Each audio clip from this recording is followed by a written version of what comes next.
예, 오늘 마태복음 25장 1절로 13절에 있는 말씀을 가지고 열 처녀를 통해서 본 천국이란 제목을 가지고 두 번째 말씀을 전하도록 하겠습니다. 우리 다 같이 한번 인사할게요. 옆 사람과 인사하시고 앞뒤 사람과 인사하실 때 지난 한 주간 동안 평안하십니까? 인사합니다. 지난 한 주간 동안 평안하십니까? 평안하십니까? 평안하십니까? 평안하십니까? 여러분 어제 저녁 잘 주무셨습니까? 잘 못 주무셨어요? 네. 여러분 잠을 우리가 잘 때 자면서 하는 일이 있어요. 그것이 뭐냐면 자다 보면 우리가 분명히 잠을 잤는데 꿈속으로 들어가는 때가 있습니다. 다 꿈을 꿔보신 적은 있으시죠? 네, 꿈을 꿔본 적이 있죠. 저도 어제도 꿈을 꿨습니다만 어렸을 때 참 많은 꿈을 꾸었던 것 같아요. 물론 지금도 가끔 꿈을 꿉니다. 근데 그 많은 꿈들이 어렸을 때 유년 시절에 꿨던 꿈들을 제가 생각하면 거의 다 악몽이 많았어요. 굉장히 시달리는 꿈을 꿨습니다. 그래서 아마 저 높은 데서 막 그냥 뛰어내리면 바로 여기서 뛰어내리는데 계속 끝없이 뛰어내리고 그런 근데 또 그 날아다니는 꿈도 많이 꿨어요. 참 행복했죠. 손오공과 같이 막 날면서 비행을 막 했어. 그래서 내 마음대로 막 컨트롤이 되는 거 있죠. 얼마나 신나게 달렸는지 날랐는지 몰라요. 근데 또 이제 중요한 게 뭐냐면 이게 막 날다 보면 이게 또 제어가 안 돼. 막 그래서 또 내가 예기치 않고 의지하지 않았던 곳으로 막 가고 막 그런 꿈이 있었던 것을 바라보게 됩니다. 근데 많은 그런 악몽도 있었지만 사실은 굉장히 행복한 꿈도 많이 꿨었죠. 많은 행복한 꿈을 꿨는데 근데 꼭 그렇게 행복한 꿈을 꿀 때는 꼭 일어나는 일이 있어요. 그 꿈에서 깨는 거예요. 꼭 그 꿈에서 깨고 그 꿈이 좀 더 그 꿈 속에서 있고 싶은데 반드시 일어나야 하는 그러한 일이 생깁니다. 화장실을 가야 한다든가 아니면 어머니가 막 깨운다든가. 그래서 그 행복한 그 시간을 더 누리지 못하고 그 꿈속에서 깨어나야 하는 그런 모습들을 바라보게 돼요. 그러니까 조금만 더 그 꿈속에서 있었으면 좋을 텐데 그 꿈을 곧 깨어나게 되어지는 것을 바라보게 됩니다. 여러분 그런데 그 꿈이 그렇게 아쉬울 수밖에 없는 이유가 무엇인지 아십니까? 왜 그 꿈이 그 감미로웠던 그 좋았던 그 행복했던 꿈이 왜 그럴 수 있었는가 싶은 거예요. 그래서 깼어요. 그래서 다시 그 꿈 속으로 들어가려고 막 그냥 잠을 청하고 몰입을 해도 잘 안 되는 경우가 있죠. 근데 그 꿈이 왜 그렇게 달콤하고 감미롭습니까? 왜 그 꿈이 아쉬울 수밖에 없어요? 그것은요, 그 꿈 속에서는 꿈이 꿈으로 생각되지 않는 거예요. 꿈이 더 이상 꿈이 아니고 그 꿈이 곧 나의 현실의 삶으로 그렇게 착각하게끔 너무나 똑같이 느껴진다는 겁니다. 그러다 보니까 그 아름다운 꿈에서 나오고 싶지 않은 거예요. 그래서 꿈이 우리의 현실에서 느끼는 것과 전혀 다른 감정, 전혀 다른 기분을 느낀다고 한다면 빨리 깨는 게 좋겠죠. 그래서 악몽 꿀 때는 어때요? 항상 저는 그렇게 깼어요. 뭐가 귀신 같은 게 막 날 잡으러 와. 그러면은 그때마다 그 악몽에서 탈출하는 방법이 있었어. 그것이 뭐냐면 엄마! 하고 소리를 지르는 거야. 꿈속에서. 그러면 옆에서 주무시는 어머니가 저를 다독거려줘요. 그럼 그 꿈에서 깨어나고 그 악몽에서 벗어날 수가 있었어요. 근데 그것도 나름대로 되다 보니까 귀신도 이게 숙달이 되더라고. 그래서 나중에는 내가 엄마! 하니까 이러는 거예요. 귀신이. 엄마 하면 너 깰 줄 알았지. 그러는 거야. 그래서 쫓아오는 거야. 그러면서. 그렇더라고요. 그러니까 느껴지는 모든 것들이 이 현실과 같다는 거예요. 그런데 여러분, 이러한 모습을 보면서 우리는 그런 생각을 하게 돼요. 우리 이 세상에 꿈에 너무나 도취되어져서 살아갈 때가 많다는 것을 느끼게 돼요.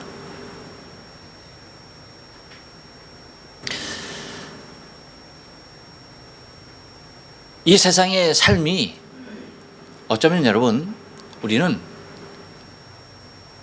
꿈속에서 우리의 삶을 사는 듯한 그런 모습으로 이 삶의 현실이 우리의 본향에서의 진짜의 삶으로 이어지는 삶으로 착각하는 꿈과 같은 현실을 우리가 살아갈 때가 많다는 겁니다.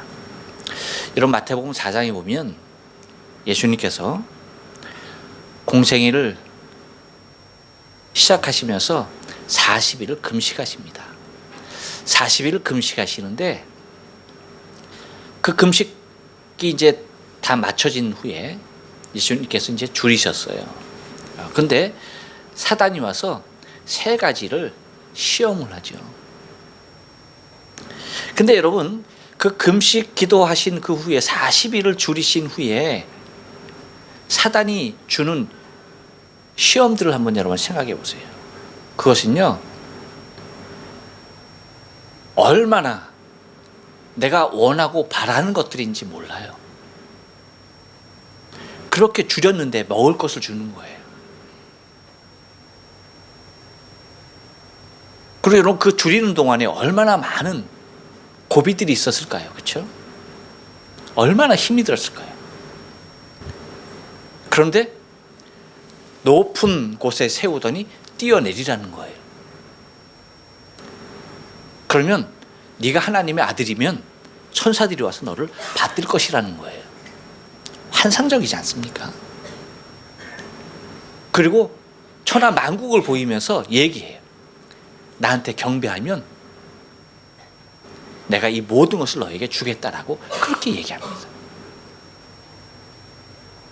어쩌면 여러분, 이 세상에서의 달콤한 꿈속으로의 초대일 수가 있어요. 이 세상에서 모든 사람들이 누리고 싶고 그렇게 살아가고 싶은, 먹을 때 먹고 싶고 존경받을 때 존경받고 싶고 내가 원하는 거 모든 것 다 갖고 싶은 그러한 욕망이 우리 안에 왜 없겠습니까? 그런데 여러분 한번 생각해 봐요. 그렇게 달콤한 유혹이죠. 제안이었지만 그것은 사망으로의 초대였던 것을 잊지 말아야 돼요. 왜 그래요? 여러분, 40일 금식한 사람이 떡 먹으면 살까요? 죽을까요? 살지 못해요. 하나님의 아들이어도 높은 곳에 뛰어내려라. 그러면 뭐 하겠다? 바치겠다. 천사들이 바칠 것 아니냐. 땅에 떨어지지 않게 바칠 것 아니냐. 너의 생명이 보존될 거 아니냐. 다 뭡니까 여러분? 얼핏 보기에, 겉으로 보기에는 매우 좋고 화려하고 우리에게 원하고 내가 원하는 것들의 모습이 있지만, 그렇지만 결국 궁극적으로는 뭐예요? 다 사망에 이르게 하는 유혹이었다는 사실을 잊지 말아야 돼요. 그리고 결과적으로도 세 번째 하는 그 유혹도 마찬가지잖아요. 나에게 절하라. 그리하면 이 모든 천하만국 다 너에게 주겠다라고 하는 것. 하나님이 참된 주인이시고 그 아들이신데 뭐 하는 겁니까? 하나님을 향하여, 하나님의 아들이 하나님을 향하여 뭐 하라는 얘기입니까? 등 돌리라는 얘기죠. 이렇듯 사단이 주었던 그러한 달콤한 꿈속으로의 초대는 사망으로 초대였던 것을 우리가 기억해야 하듯이, 여러분, 예수님께서 이러한 유혹을 받으면서까지 그 모든 유혹을 다 물리치면서 주님께서 지상의 공생의 기간을 들어가시면서 시작했던 일들이 무엇이었습니까? 그 공생의 기간 중에 가장 신경 쓰면서 가장 많이 말씀하신 것이 무엇이다고요?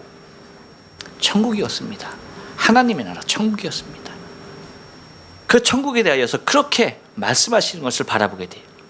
바로 이 세상에서의 달콤한 꿈이 아닌 천국에서의 영원한 삶을 주님은 말씀하고 계셨던 것을 여러분 우리는 기억해야만 합니다. 그런데 21세기 많은 성도들이 주님께서 당신의 생명을 걸고 우리에게 주셨던, 사단이 유혹했던 그 모든 유혹을 다 물리치면서 우리의 삶의 본질이 있어야 할 저 천국이다, 그렇게 말씀하셨음에도 불구하고 정말 지금의 우리의 모습은, 이 땅에서의 우리의 현실은 저 천국을 소망하면서 살아가는 자의 삶이냐, 아니면 이 땅의 꿈속에서 젖어서 그 꿈을 취하며 그 꿈속에서 헤어나지 못하고 그렇게 살아가고 있는 삶이 아닌가, 여러분 우리가 다시 한번 생각해 보지 않으면 안 되겠다는 것입니다. 우리가 무엇을, 어디를 소망하며 살 것인지에 대하여서 다시 한번 오늘 본문 통해서 나머지의 은혜를 나누려고 합니다. 그래서 지난주에 말씀을 통해서, 본문을 통해서 본 열처녀를 통해서 본 천국에 대해서 네 가지에 대해서 말씀을 드렸었습니다.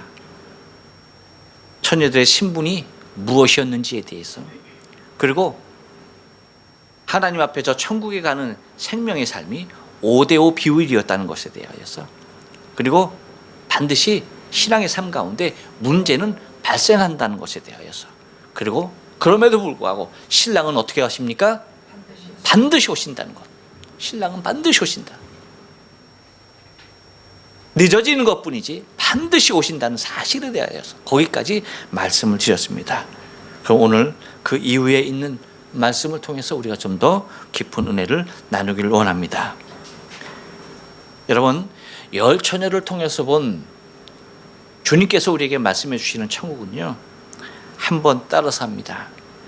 문제의 여파가 있습니다. 예, 여러분 8절 말씀 보니까 이렇게 얘기해요. 미련한 자들이 슬기 있는 자들에게 이르되 우리 등불이 꺼져가니 너희 기름을 좀 나눠달라 하거느리라고 얘기합니다. 문제가 뭐였다고요? 신랑이 더디 오는 것이 문제였어요. 신랑이 더디 오는 것.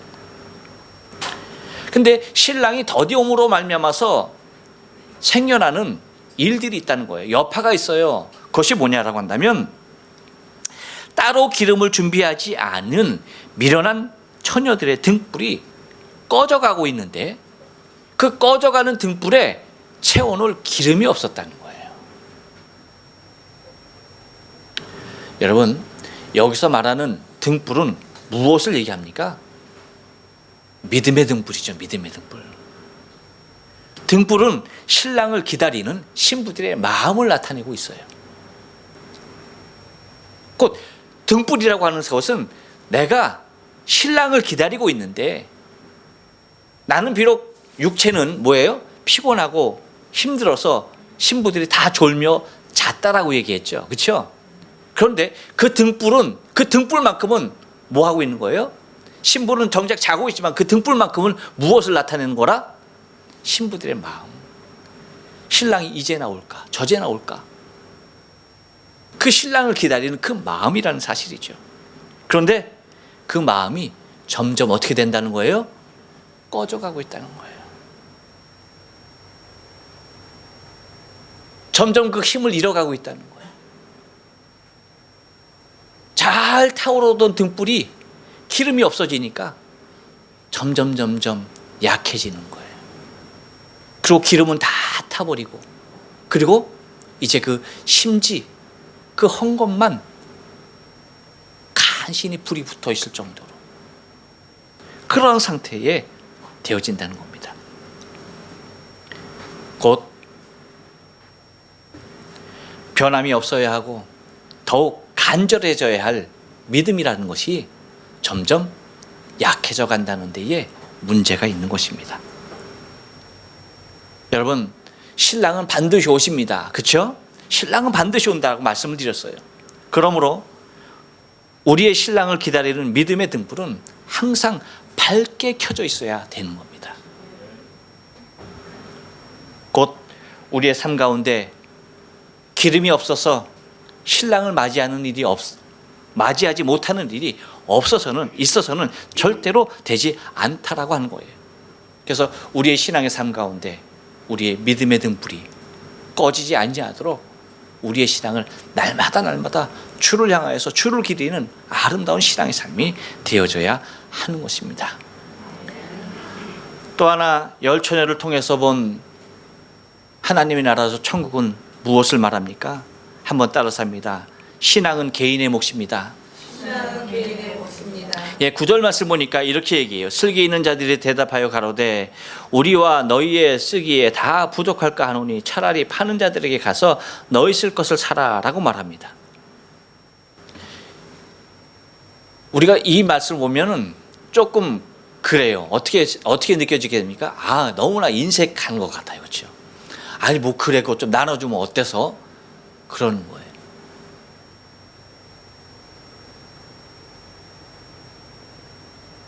여러분 그렇게 느껴지지 않아요? 그렇게 느껴져요? 마치 모진 이 슬기로운 사람들이 아주 모진 사람들 같아. 그런데 여러분 이 얘기는 뭐냐면 나 아닌 다른 사람이 아무리 많이 가졌어도 나에게 아무런 유익이 될 수 없다는 것을 얘기하는 거예요.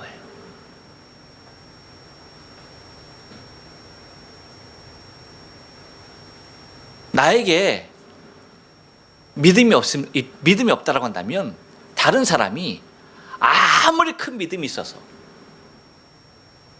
그것을 나에게 듬뿍 나눠줄 수 있다 해서 나눠줄 수 있는 것이 아니라는 거예요.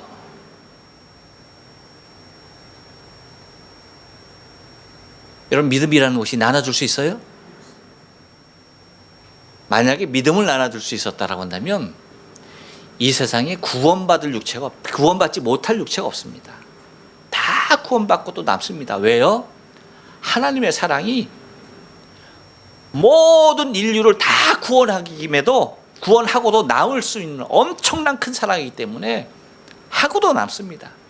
그런데 왜 5대5 비율입니까? 그것도 믿음의 사람들 중에서 왜 비율이 5대5입니까?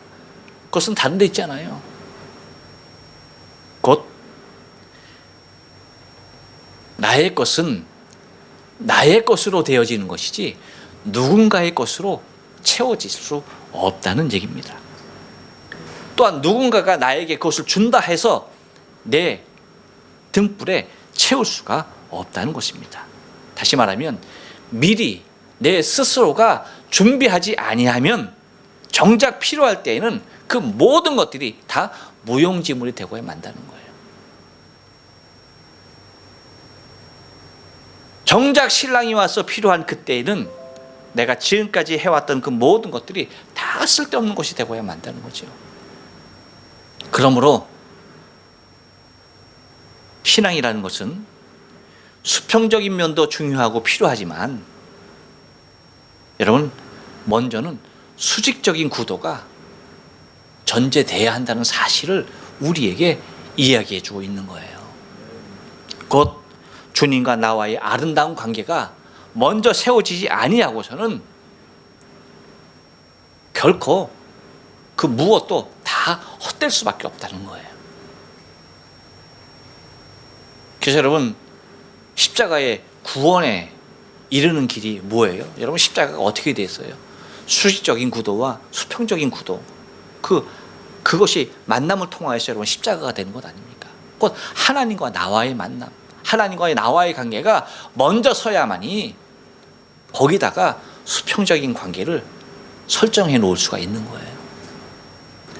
하나님과 나와의 관계, 그리스도 예수와의 나와의 관계가 서 있지 아니하면 그 모든 것들이 나중에는 다 헛될 수밖에 없다는 사실입니다. 그러므로 여러분 신앙은 철저하게 개인의 몫이에요. 내 아내가 신앙이 좋으니까 나는 이렇게 좀 묻어서 갈 수 있겠지라고 생각하고 있는 신랑이 있다고 한다면 착각이에요. 내 신랑은 참 신앙이 돈독한 사람이니까 나는 좀 어떻게 이렇게 신랑이 갈 때 그 강한 손으로 나를 붙잡고 갈 거야 라고 그렇게 착각하시면 안 된다는 겁니다. 철저하게 뭐예요? 개인적인 거예요. 스스로 하나님과 나와의 개인적인 몫인 것을 여러분 잊지 말아야 된다는 것입니다.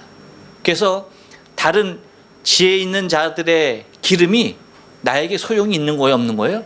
없는 거예요. 소용이 없는 겁니다. 그러므로 나의 것을 내가 미리 준비하고 예비하는 삶이야말로 그 신앙을 옳은 신앙이라고 얘기할 수가 있다는 것입니다. 한 번 더 따라서 합니다. 혼인잔치를 구체적으로 말하고 있지 않습니다. 예, 여러분 10절 말씀 한번 보세요. 10절 말씀 보니까 이렇게 얘기해요. 저희가 사러 간 동안에 신랑이 오므로 예비하였던 자들이 함께 혼인잔치에 들어가고 문은 닫힌지라라고 얘기합니다. 자, 봐요. 어떻게 얘기하고 있습니까? 혼인잔치를 갖다가 아주 간단하게 혼인잔치에 들어가고 문이 닫혔다라고 얘기해요. 혼인잔치에 들어가고 문이 닫혔다. 혼인잔치에 대해서 여러분 구체적으로 표현하고 있습니까? 없습니까? 없어요. 혼인잔치에 대한 구체적인 표현이나 구체적인 얘기가 전혀 부연되어 있지 않아요.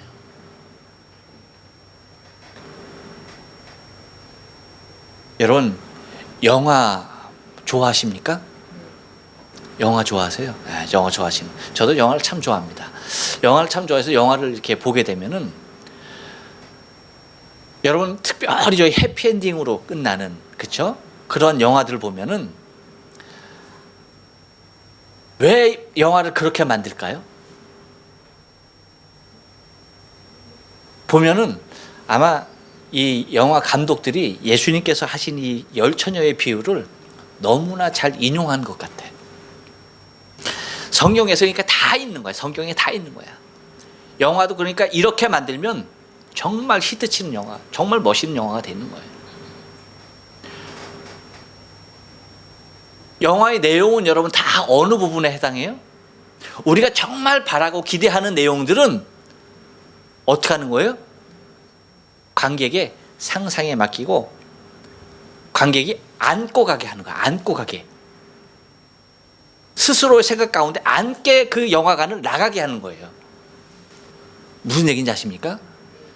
실질적으로 그 2시간 동안 그 영화를 보는 내내는 뭐예요? 아슬아슬하고 눈물 흘리고 아프고 갈등이 있고 위험이 있고 하는 그러한 것들로 가득해요. 그리고 맨 마지막에 뭐예요? 잘 되는 거야. 그게 길게 상영이 됐으면 좋은데 그렇지 않아요. 그냥 딱 끝나는 거야. 거기서 시작, 이제 행복하게 살아가겠구나라고 하는 거기에서 뭐 하는 거예요? 딱 끝나는 거예요, 영화는. 똑같습니다, 여러분. 똑같아요.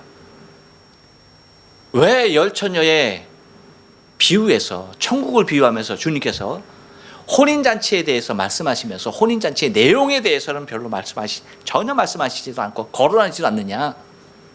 그리고 뭐 하는 거예요? 그 열처녀들이 신랑을 맞이하면서 여러분 졸고 자고 그 기름 준비하고 했던 그 여러 가지 분주했던 그 상황들만은 얘기하는 거고, 또 뭐예요? 기름 사러 갔다가 늦게 돌아와서 저기 신랑 서방님 문 열어주세요. 이런 안타까운 모습들만 표현되고 있는 거예요. 이 모습을 여러분 우리가 왜 이렇게 되느냐라고 할 때에 그것은 다른 것이 아니에요. 이 땅에서 우리에게 주어진 신앙의 삶에 집중해야 한다는 것입니다. 무슨 얘기인지 아시겠습니까?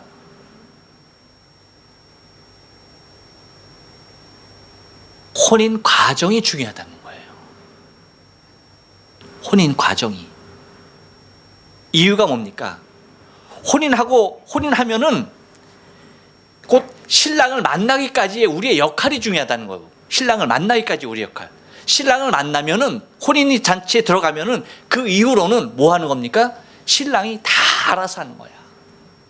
신랑이 준비했던 그 모든 것을 다 알아서 하기 때문에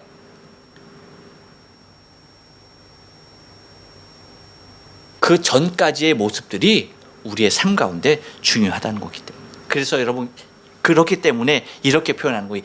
예비하였던 자들은 함께 혼인잔치에 들어가고 문은 닫힌지라라고, 그래서 그렇게 표현하고 있는 것입니다. 곧 이유는 우리가 무엇을 상상하든지 그 상상하는 그 기대 이상의 것들이 우리에게 준비되어 있다는 거예요. 마찬가지입니다. 여러분, 천국도 마찬가지예요. 여러분, 천국에서의 삶, 어떤 것을 여러분 상상하시고 무엇을 꿈꾸고 있습니까? 우리가 생각하고 우리가 상상하고 있는 그 이상의 것이 천국이라는 사실을 잊지 말아야 돼요. 황금 보석을 꿈꾸고 있습니까? 여러분, 황금 보석이 문제가 아니라 그 이상의 것입니다. 곧 우리가 상상할 수 있는, 우리가 생각할 수 있는 최고의 것을 생각하고 있지만, 여러분, 천국은 항상 그것을 초월해서 그 이상의 것이라는 사실을 잊지 말아야 돼요. 왜 그래요? 신랑이 준비했기 때문에. 그러므로 우리의 삶은 신랑이 준비한 곳에 들어가기 위하여서 혼인잔치를 하기 위한 삶, 신랑이 오시기를 기다리는 삶, 그 삶이 우리의 삶에 집중적으로 되어져야 할 우리의 몫인 것을 이야기하려고 하는 것입니다. 또 하나, 열처녀를 통해서 본 천국의 모습은 어떻습니까? 한번 따라서 합니다. 구원의 문은 단회적으로 열립니다.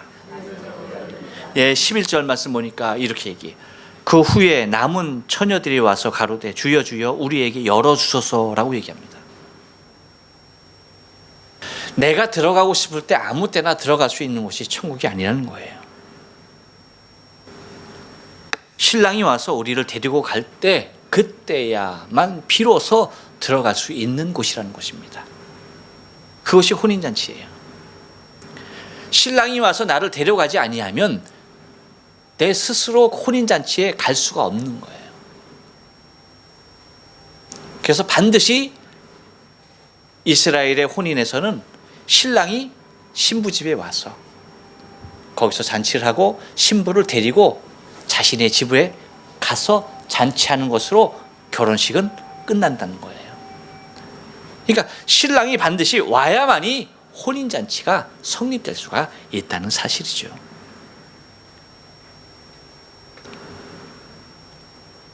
곧 신랑이 와야만 하는데, 그런데 그 신랑 대신 예수 그리스도께서 처소를 예비하시고 우리를 위하여서 이 땅에 다시 오신다는 것입니다. 그때 들어가게 된다는 것입니다. 그 이후에는 그 누구도 들어갈 수 없는 것이 곧 혼인잔치예요. 이 땅의 주님은 한 번 꼭 오십니다. 그때 우리를 다 당신이 있는 그 혼인잔치에 데려가신다라고 하는 사실을 여러분 잊지 말아야 돼요. 또 하나, 한 번 더 따라서 합니다. 혼인잔치에 들어온 신부만을 기억하십니다. 12절 말씀 보니까 그렇게 대답하여 가로되 진실로 너희에게 이르노니 내가 너희를 알지 못하노라 하였느니라 라고 얘기합니다. 참 아름다운 부부죠. 아름다운 부부. 누구만을 기억하는 거예요? 신랑이 신부만을 기억하는 거예요. 얼마나 아름다운 부부인지 모르죠. 여러분, 왜 신랑이 신부만을 기억할까요? 그것은요, 이유는 다른 데 있지 않아요. 신부가 신랑만을 기다렸기 때문이에요. 아십니까? 뭐라고요? 왜 신랑이 신부만을 기억한다고요? 신부가 신랑만을 기다렸기 때문에, 자기만을 기다렸기 때문에 자기를 기다린 그 신부만을 기억하게 되는 거예요. 굉장히 아름다운 관계죠. 그 무엇도 그 사이에 들어올 수 없는 아주 완벽한 온전한 부부관계를 얘기하고 있는 것입니다.